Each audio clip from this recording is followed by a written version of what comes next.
যতক্ষণ ঘুমিয়ে থাকা যায় ততক্ষণই ভালো থাকা যায়। ঘুম থেকে ওঠার পরে মেশিনটাকে ওই যে স্টার্ট দিই আর রাত ২টোর আগে কিন্তু মেশিনটাকে বন্ধ করতে পারি না। অন্য দিনের তুলনায় আজকের দিনটা আমার কাছে ভীষণ স্পেশাল। কারণ আমার যে রান্নার মাসি সে ৩ দিন ছুটি নিয়েছে। কালকে তো খুব টেনশনে শুয়ে পড়েছি। তাড়াতাড়ি করে ঘুমিয়েও পড়েছি। কিন্তু ঘুম থেকে উঠে তাড়াতাড়ি করে স্নান করে নিলাম। স্নান করে একটু ড্রেস করে নিলাম। তারপর ঢুকে গেলাম রান্নাঘরে। ভালো করে সবকিছু ডাস্টিং করে নিলাম, একটু পরিষ্কার করে নিলাম। তারপরে চলে যাব চা বানাতে। এই ডিউটিগুলো কিন্তু আমার রান্নার মাসিই করে। আর সেই ডিউটিগুলো এখন আমাকেই করতে হবে। আজ ৩ দিন ধরে একই ডিউটি করে যেতে হবে। তারপর সব কাজ সেরে রান্না বান্না করে সবাইকে খেতে দিয়ে তারপর আমি যাব পার্লারে। আর সেখানে গিয়েও কিন্তু আমাকে একটু হেডেকের কাজ অনেক কিছু করতে হয়।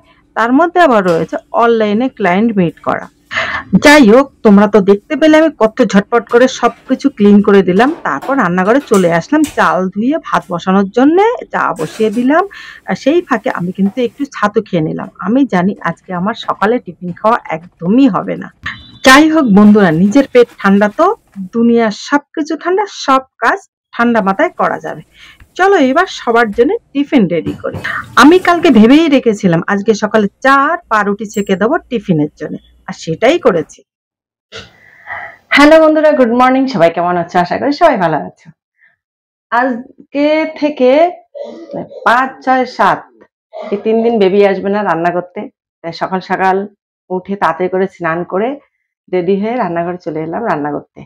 সকালে আমি একটু ছাতু খেয়ে নিলাম। আর এখন একটু চা করছি, পাউরুটি ছেঁকছি। কালকে আমি ঠিকই করে রেখেছিলাম যে আজকে সকালে পাউরুটি দেবো আর চা দেবো হাজবেন্ডকে। ও তো এগুলো পছন্দ করে। আর ছেলে সকালে উঠে পাউরুটি টোস্ট করে খেয়ে নিয়েছে, ডিম টোস্ট করে খেয়ে নিয়েছে। আর এই দুধটাকে আমি জালে বসিয়েছি, ফ্রিজে ছিল গরম করার জন্য, কিন্তু অনেকবার করে বসাচ্ছি কিন্তু ওকে ঠিক জাল দিয়েই উঠতে পারছি না। একের পর এক রান্নাঘরের কাজ রয়েই যাচ্ছে, উনুনের কাজ। এই যে চা, চা রেডি, পাউরুটি রেডি।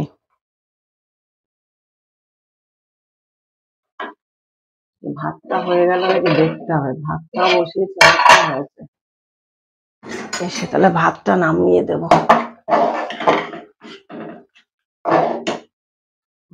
দুধটা বসিয়ে দেব। ঘুম থেকে ওঠার পরে একবার কিন্তু চা খাওয়া হয়ে গেছে আমার বড়মশাইয়ের। কারণ সকালে যখন উঠেছি তখনই ওকে মেসেজ করানোর জন্যে মেসেজ দাদা এসেছিল। আর সেই সঙ্গে মেসেজ দাদাকেও আমি চা দিয়ে দিয়েছি আর ওকেও চা দিয়ে দিয়েছি। আর এখন মেসেজ দাদাও চলে গেছে আর স্নান টান করে নিয়েছি, ওকে এখন টিফিনটা দিয়ে দিচ্ছি। ও টিফিনটা খেতে লাগুক, ততক্ষণে আমিও একটু চাও খেয়ে নেব। চা খেয়ে একটু অনলাইনে বসবো। অনলাইনে অনেক ক্লায়েন্ট আছে, একটু অনলাইন মিট করব। মিট না করলে হবে না, কারণ যে দাদা আমার ফোনটা নিয়ে যায় পার্লারে সে দাদার আজকে এই বেলা ছুটি আছে, যার জন্য ফোনটাকে আর পাঠাতে পারিনি। সেই কারণে আমি একটু চা খেতে খেতে অনলাইন মিট করে নিই। চা খেতে খেতে অনলাইনে কিছু ক্লায়েন্ট আছে, একটু মিট করে নিই, কারণ আজকে পার্লারে যেতে অনেক দেরি হয়ে যাবে।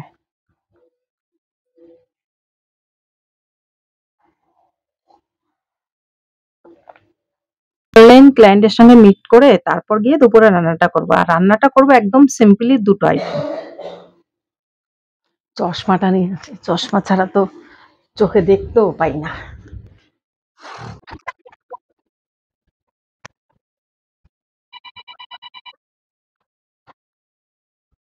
মোটামুটি যে কজন ছিল সবার সঙ্গে কথা হয়ে গেছে, মানে SMS ফরওয়ার্ড করে দিয়েছি আর রিসেপশনে কল করে নিতে বলেছি। এবার রান্নাঘরে যাওয়ার আগে এবার একটু ফুলটা তুলতে যাব, ফুলটা তুলে নিয়ে আসি। ফুল তোলা কিন্তু আমার রোজকার রুটিন। রোজই আমি স্নান করার পরে ফুল তুলি, একটু বেলা করেই তুলি। আর আগের ব্লগে তোমাদের তো বলেছি আমি কেন এত বেলা করে ফুল তুলি। কারণ হচ্ছে আমি এই ফুলগুলো রেখে দেব, সকালে এসে মেয়েরা তাড়াতাড়ি করে পুজো দিয়ে নেবে। অনেক ফুল গাছ জলে কিন্তু মরে গেছে, যার জন্য আমার এখন ফুল খুবই কম হয়। আগে এক এক ঝুড়ি করে আমি ফুল তুলতাম। যাই হোক, ফুলগুলো তোলা হয়ে গেছে। এবার আমি রান্নাঘরে দুপুরে রান্না করার জন্য চলে এসেছি। আমি এখন সিম্পলি রান্না করব, খুব বেশি রান্না করব না। একদম অল্প সময়ের মধ্যে যত তাড়াতাড়ি যে রান্নাগুলো হয়। এই রান্না করতে করতেও কিন্তু আমি অনলাইন মিট করছি, কারণ অনলাইনে অনেক ক্লায়েন্ট ছিল। কিছু করার নেই, আগে ক্লায়েন্ট মিট করতে হবে, তারপরে গিয়ে খাওয়া দাওয়া। যাই হোক, আগে ব্যবসা, তারপর গিয়ে খাওয়া দাওয়া।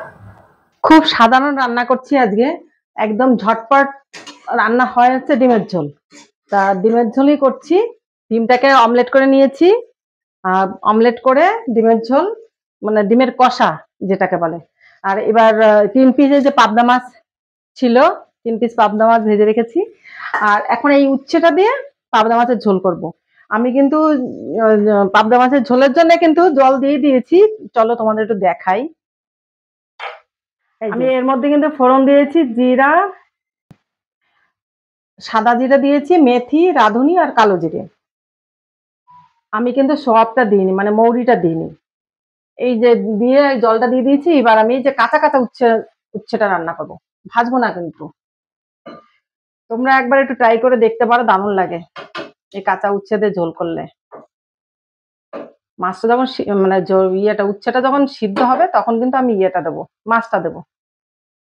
এই ডিমের কষাটা হয়েই গেছে, একটুখানি গরম মশলা দেবো, দিয়ে নামিয়ে দেবো। গরম মশলা দেবো, সামান্য একটু ঘি দেবো। এই গ্রেভিটা দিয়েই ভাত খাবে সবাই। আর এইভাবে ডিমের কষা করলে না দারুণ লাগে খেতে। ডিমের ঝোলটা হয়ে গেছে, একটুখানি গরম মশলা দিয়ে দেবো।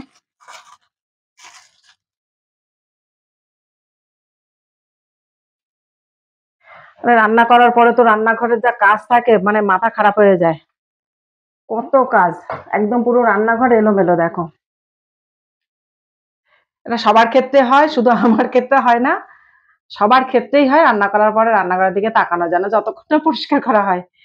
এবার রান্না হতে হতে আমি ততক্ষণ রান্নাঘরটা পরিষ্কার করে নিই।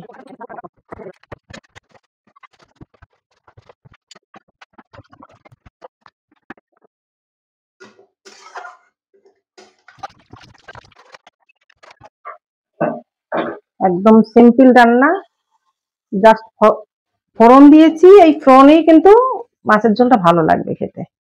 এর মধ্যে আদাও দিইনি, জিরের গুঁড়োও দিইনি, আর তেলও একদমই কম দিয়েছি।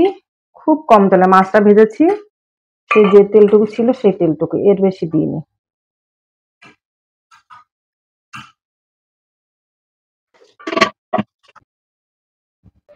আমার কিন্তু রান্না বান্না পুরো কমপ্লিট, দেখো রান্নাঘরও গুছিয়ে ফেলেছি।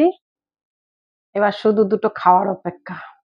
রান্না তো শেষই হয়ে গেল, এবার বড় ঘরে যাই, বড় ঘরে গিয়ে বিছনাটা একটু গুছিয়ে নিই, কারণ হাজবেন্ড শুয়েছিল, তাছাড়া সকালে তো টাইমই হয়নি, আর আজকে ব্যায়াম করারও টাইম হয়নি, যার জন্য এখন একটু ব্যায়ামটা করে নিই। ব্যায়াম ট্যাম করে একটুখানি রেস্ট নেবো, তারপরে খাবো।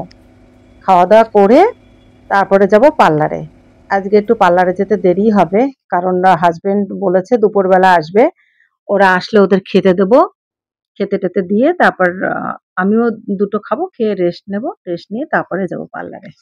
এভরিডে রুটিন করে কিন্তু আমার এই ব্যায়ামগুলো করতে হয়। আমি যেহেতু ব্রেস্ট ক্যান্সারের পেশেন্ট ছিলাম, আর এই ব্যায়ামগুলো আমাকে হোল লাইফ করে যেতে হবে। আফটার সার্জারির পরে ব্রেস্ট ক্যান্সারের পেশেন্টদের যে ব্যায়ামগুলো করতে হয়, বা আমি যে ব্যায়ামগুলো রুটিন করে করি, সেই ব্যায়ামের কিন্তু একটা ভিডিও আমার দেয়া আছে। আমি ডেসক্রিপশন বক্সে তোমাদের লিঙ্কটা শেয়ার করে দিচ্ছি, তোমাদের যাদের প্রয়োজন অবশ্যই দেখে নিও। হ্যালো বন্ধুরা, আজকে আমার ব্লগ ভিডিওটা কেমন ছিল? যদি ভালো লাগে অবশ্যই লাইক, কমেন্ট, শেয়ার করে দিও। আর যেসব বন্ধুরা আমার চ্যানেলে নতুন আছো, অবশ্যই আমার চ্যানেলটাকে সাবস্ক্রাইব করে বেল আইকনটা প্রেস করে আমার পাশে থেকো। তাহলে আজকের মতন রাখছি, আবার দেখা হবে নতুন কোনো ভিডিওর সঙ্গে। সবাই ভালো থেকো, সুস্থ থেকো। টাটা, জয় হিন্দ।